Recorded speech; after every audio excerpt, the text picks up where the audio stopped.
Canary is a 7-part investigative podcast from the Washington Post. It starts with a story of sexual assault in the District of Columbia. And then at the end of the first episode, you kind of hear that the podcast is going to go in an unexpected direction. It concerns an additional allegation of sexual assault that kind of cracks the story wide open and takes us to Alabama to track down an allegation about a prominent member of the criminal justice system in DC. I think it uncovered a lot of things. I think there were big questions about the criminal justice system and what and accountability for the people who commit sexual assault. And more broadly, I think it spoke to sort of how prevalent the issue of sexual assault is, how many women experience it, and also how many women struggle with telling their stories of assault. I think that there are a lot of forces that propel women to keep silent, and we explore some of those forces in the podcast. I would say that there were a lot of ethical issues that we confronted. I mean, the power of the medium of audio is that it's such an intimate medium. And when you're dealing with a storytelling medium of that nature, you have to be aware that this material can be very difficult for a lot of people to listen to, because unfortunately, we know that a lot of our listeners likely have direct experience with the topic of sexual assault.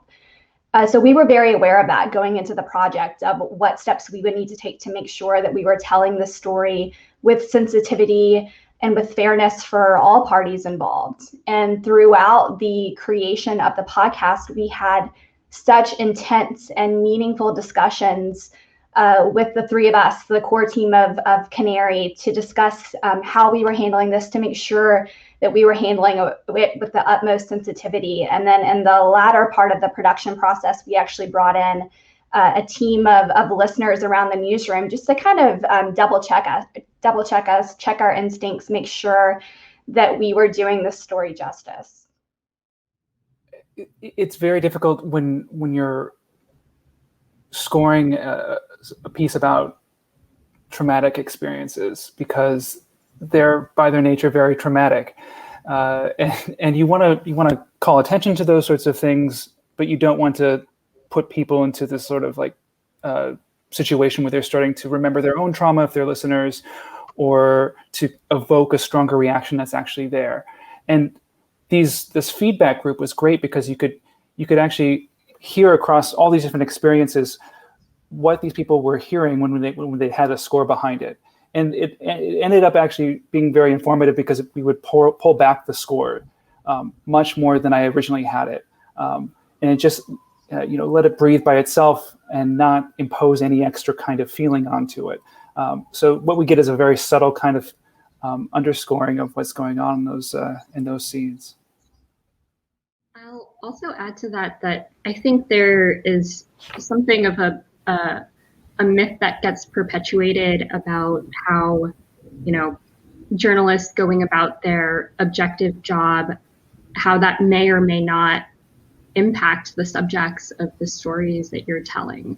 And I think there were changes that you could hear in even the narrative of the podcast, where, asking these questions of the subjects, asking them of their family, asking them to recount and sort of dive deep into their family histories, how that makes an impact on them and their lives. And I think that gets really captured in the end product that you hear. I think we wanted to be really transparent about how we presented that, and how this reporting process does not happen in a vacuum, and that there are difficulties in telling those stories.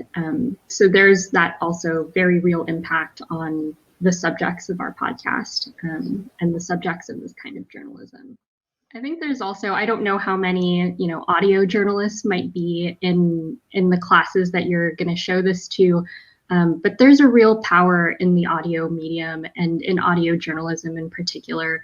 I think there is a lot of, I think Amy mentioned it earlier, but there's a lot of intimacy with listening to experiences recounted right in your ears, where you get to hear all of the major inflection points in a person's life be told in an emotional or in a way that you're hearing it for yourself from them. I think that also goes to fighting a lot of the misinformation that gets put out there. You know, hearing the voices of someone who's a trusted host, someone like Amy who narrates through a story. I think you really get to learn to trust those voices, and I think that's an important tool in the toolbox to combat misinformation and false things spread.